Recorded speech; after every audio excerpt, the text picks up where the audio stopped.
Hello guys, welcome back to History Cabinet. We are going to talk about the crisis in Ethiopia. Last time we talked about the Sudan military takeover. Now let's look into the Tigray crisis, which is a crisis between the Ethiopian government and rebel forces. Let's go down the memory lane in Ethiopia. Let's see the recent development of this crisis.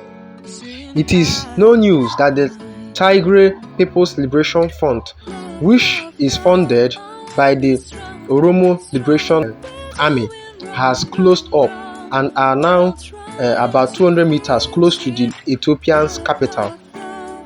And although it can still take several days or weeks to cover the capital, but is a very big threat to the Ethiopian Federation. The Prime Minister of Ethiopia is now in a very difficult condition now. Is now in a very difficult position. And as a matter of fact, although he won the Peace Nobel Prize in 2019 and was celebrated all over the world, in just less than 2 years now, he has now become an international outcast.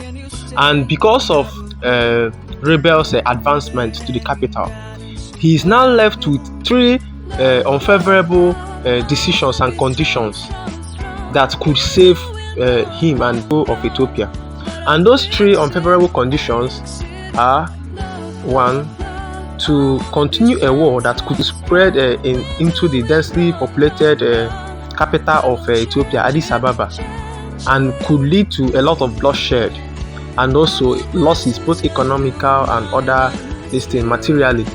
Two, to face defeat in the hands of rebel forces, which is very shameful and also has a lot of consequences.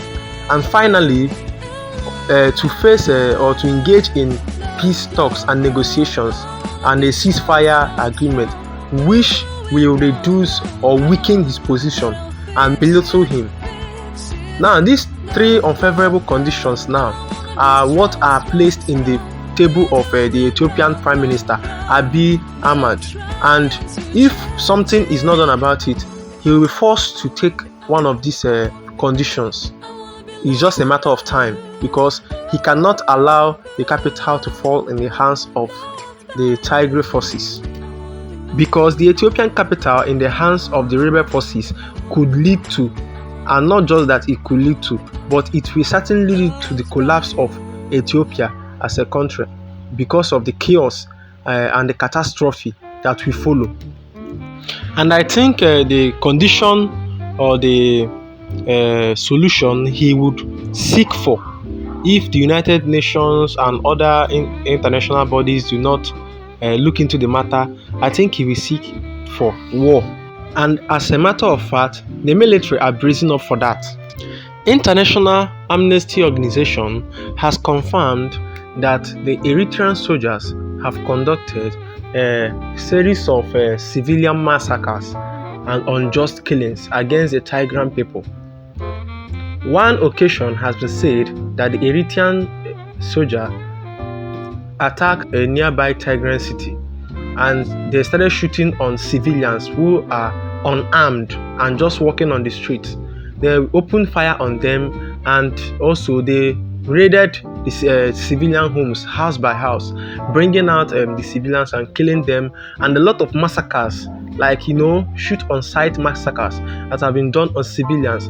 And the International Amnesty Organization said that all these crimes may amount and have amounted to a war against humanity, with sources confirming that both sides have committed crimes against civilians. But several forces and most forces have confirmed that the most crimes committed or most human rights abuse in Tigray have been committed by Eritrean soldiers.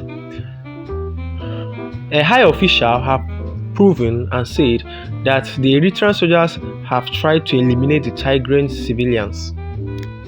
And what will happen if the Tigrayan people get upper hand in government? For they will try to get a revenge for what happened to their own.